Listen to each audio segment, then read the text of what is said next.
Hey everybody, Chris Stewart once again. Thanks for joining me on my social media platforms and on the website, chrisstewartonline.com. Huge thank you to the partners that make this possible each and every week. First and foremost, Video Visions Media Marketing.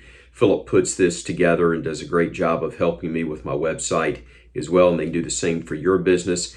Townsend Honda. One of the most loyal and long-lasting relationships I've had professionally. Townsend Honda in Tuscaloosa and online at townsendhonda.com. Andrews Sports Medicine. They have been keeping people in the game and putting them back in the game for a long, long time, and thankful that they allow me to tell their story a little bit through social media all the time as well. And also Wayne's Environmental, I'll get it right eventually, but Wayne's, whether it's pest control, whether it's lawn care or any of their great services, you can learn more. Callwaynes.com for more details. And one of the newer partners I've had a chance to tell you about, and a company I'm honored to work for, is EDS America. Fully integrated commercial real estate consulting and development firm located in Hoover. Primary focus is to serve investors, property owners, users, and tenants. So for real estate, commercial or residential, hope you'll remember EDS America, a company that I'm really excited to be a part of. All right, let's get into it and tell you that the matchup this weekend against Arkansas, good and bad. Nick Saban said it was a tale of two cities. Avery Johnson probably would have said it was a tale of two halves. Both would have been right on the money with it. But it was a great start, I thought, to the game. You get ahead in SEC play, 21-6 at the break, and then you get a chance to expand that lead early in the second. Things are looking really good for you. But Bama did not play with the consistency level that they're going to have to if they're going to truly be a championship team, whether it's the West, the overall league, or potentially in the national title hunt, which I don't think is out of the question by any stretch. I know there are people upset from a Bama perspective that the Tide's not ranked any higher than they are in the AP, but I do understand it. I think there are only two teams with one loss maybe ahead of Alabama right now, and one of them is a Texas team that's beaten the Tide. I've forgotten who the other one was, but it's a bunch of undefeated teams that are in front of Alabama at this point. So hard to argue with that, although I have said it on the podcast I do with Kelly Hunter called Respect the Process. That's part, by the way, of the Next Round family in their podcast group. And it's more of a long-form podcast that we do through Disrupt the Media, that podcast family. But I said it on there last week. Alabama's got to be better than most because they're judged very harshly these days. That's not uncommon. That's not surprising. But Alabama is in a spot where they're going to be judged through a much tougher filter than a lot of other programs will be. I think it's going to take a win over Tennessee before you start to see them climb, and it may take even more than that. So we'll see. That'll handle itself. But Bama's still in a good spot as far as all of their goals are concerned, and obviously still undefeated in the West right now and in Southeastern Conference play. Let's get into the good, the bad, and the ugly, something we do every week here on the podcast as a tip of the hat to what Coach Saban does with his team every week when they review the game film.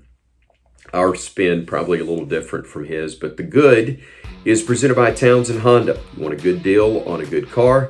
Check them out in person in Tuscaloosa off Skyland Boulevard or online at townsendhonda.com. I got to say the good was the first half of Alabama's game against the Hogs and also the first part of the second half.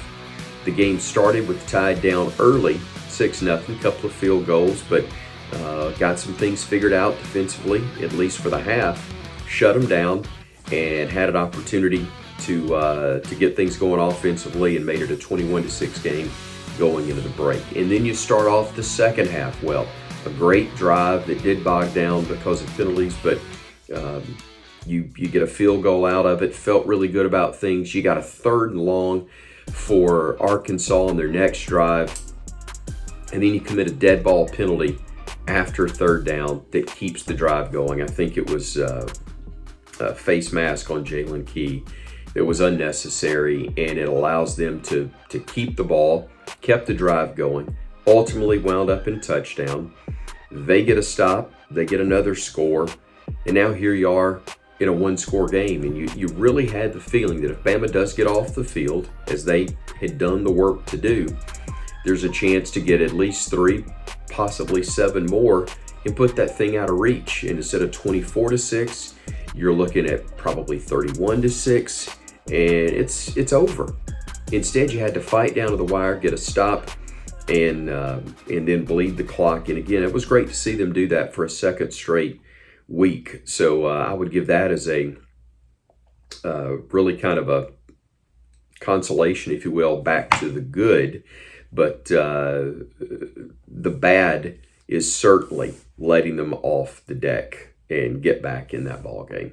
The ugly, each and every week, is presented by Wayne's. They're celebrating 50 years of getting rid of ugly bugs in your home and ugly lawns that surround them. That's the place to call, and go online to learn more. CallWaynes.com. I'd say it'd have to be the second half passing numbers for Jalen. He finishes the game 10 of 21, 238 yards and 2 touchdowns. Not great, especially when you consider what the first half was. He was fantastic. 7 of 10, 2 touchdowns, 215 yards. But in the second, only 3 of 11, no scores obviously, and just 23 total yards passing. Bama's got to get more from him consistently in that regard if they're going to be the type of team that I really believe they can be, and hope that they will be, obviously, heading the rest of the way in this season. And that certainly includes this weekend. Tide taking on Tennessee, 2:30 kick, CBS, from Bryant-Denny Stadium in Tuscaloosa with a 2:30 start. That means our radio coverage, always 3 hours before kick, begins at 11:30 on the Crimson Tide Sports Network. Hope you'll join us for that. Hope you'll join us talking, when I say us, I'm talking about Kelly Hunter and myself for Respect the Process on that Disrupt Media podcast family.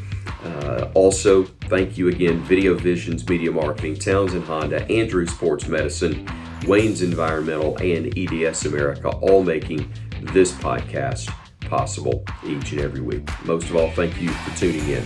Look forward to seeing you next time here on Chris Stewart Online.